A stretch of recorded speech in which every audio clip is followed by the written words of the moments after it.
In our world, we have been taught things about survival of the fittest, but today I'm going to talk to you about something different. I'm going to talk to you about survival of the wisest. And if you'll look at the bottom of page 1 of your handout, you'll see I have a slide there that says survival of the wisest.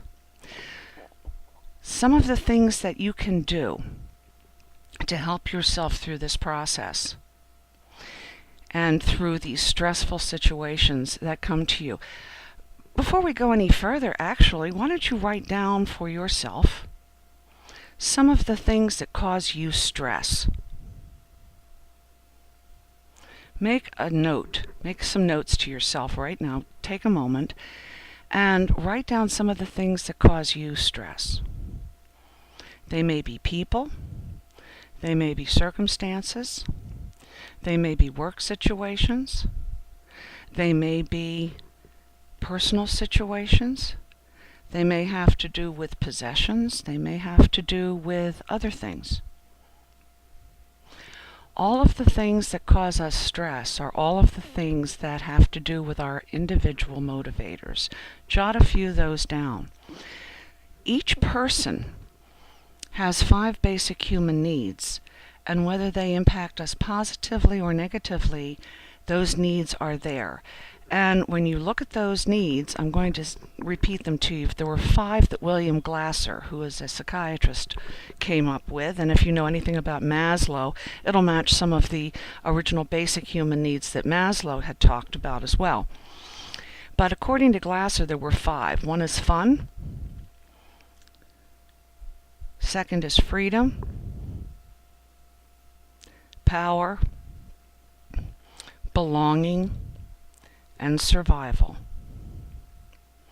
And when we are stressed, one or all of these, or more, 1, 2, 3, 4, or all of them can be compromised. These, once you identify what the issues are, fun means I enjoy what I do, it matters. That's an easy way to describe it. I enjoy what I do, it matters. Freedom, I'm trusted. I'm able to trust. Power, I'm in control of my life. This is a huge one, because when we're stressed out, we often feel that we have lost a sense of power. We're out of control, or things are out of control, or we can't control the situation, or we can't control other things that are happening.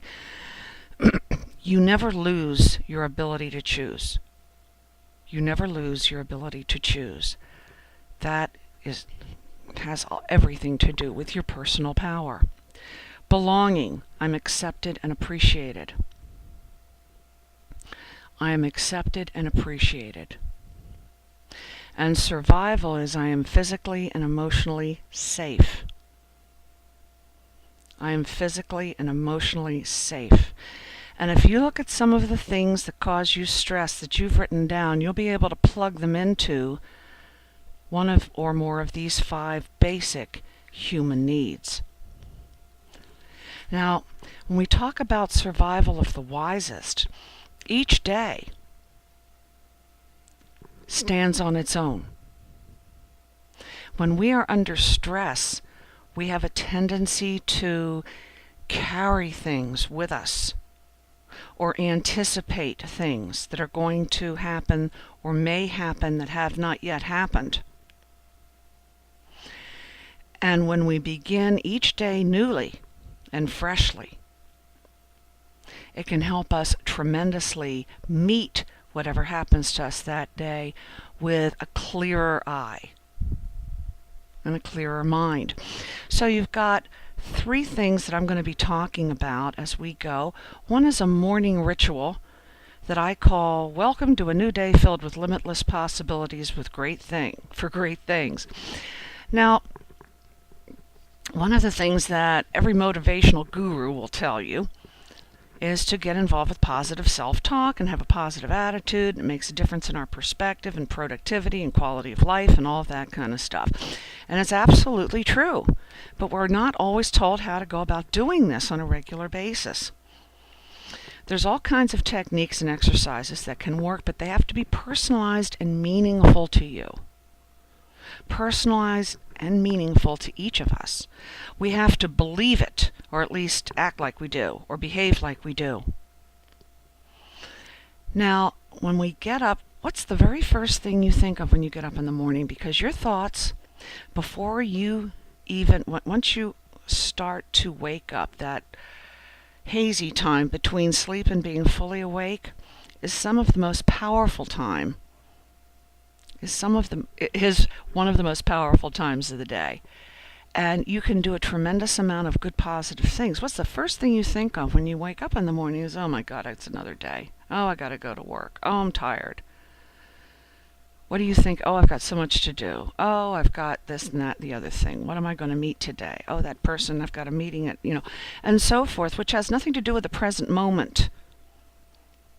And you're going to miss a whole lot of what's happening that moment because you may be so involved in what happened yesterday or what might happen later on in the day that you forget to appreciate exactly where you are at that moment, like being glad that you woke up, or taking a deep breath, or the fact that your cat or your puppy is right there with you, or anything like that.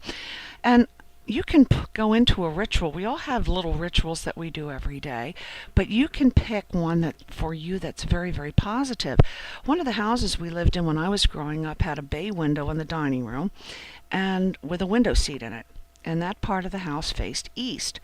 And one of the things I really enjoyed doing was getting up very early before the sun came up, and I got a glass of juice and I curled up in a corner of the window seat and watched the sky change. Have you ever done that? Now, not everybody is going to enjoy watching the sunrise. Some people are not morning people. Some of it's not meaningful. But between darkness and dawn, for me, there was this brief time. Dark silhouettes of tree branches with incredible colors behind them, and then these peach, sapphire, and crimson streaks. And then the sunrise itself approached. They'd all kind of fade into daylight. It was almost surrealistic. It didn't last too long. It never does, but it was enough to get my day off to a really wonderful start. I just got into it at that point in time.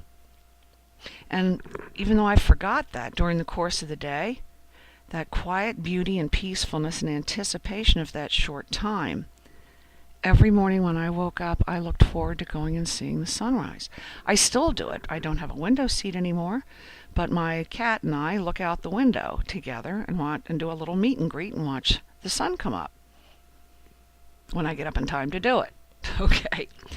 But whatever it happens to be with you, it might be taking a walk, it might be doing some exercises, it might be whatever is meaningful to you, but be in that moment. A little bit later, we're going to talk about going into hermit mode, where you can re-enter your calm center during the course of the day. If you get caught up in the swirling arms of the hurricane, it is possible for you to retreat for a moment into hermit mode, is what I call it. And then there is an evening ritual that I will share with you later on in this hour, and that's letting go, and how you can let go of the day so that you are able to rest more easily. Okay. Now, you have some worksheets also that I sent a little bit later, and I want to go over some of those with you because we have to figure out what you can control and what you can't control. So, first of all, because a lot of times we really, really spend a lot of time worrying about things that we cannot control. So the first part of that, the first page of the worksheets is an attachment worksheet. And it's so interesting that over time we get attached to all kinds of things. We may become attached to ideas, we may be attached to locations, we may be attached to concepts, and so forth. And if you've identified your worth and your value with your accomplishments, your work, your status, your lifestyle, or any other external measure, you are extremely vulnerable to that identity being compromised by elements outside of your control. And let me tell you that there are things that you are and are attached to that can't ever be touched.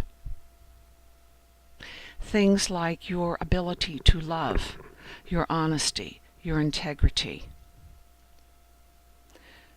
the person that you carry with you into all kinds of other situations. These happen to be part of what I call your personal dignity.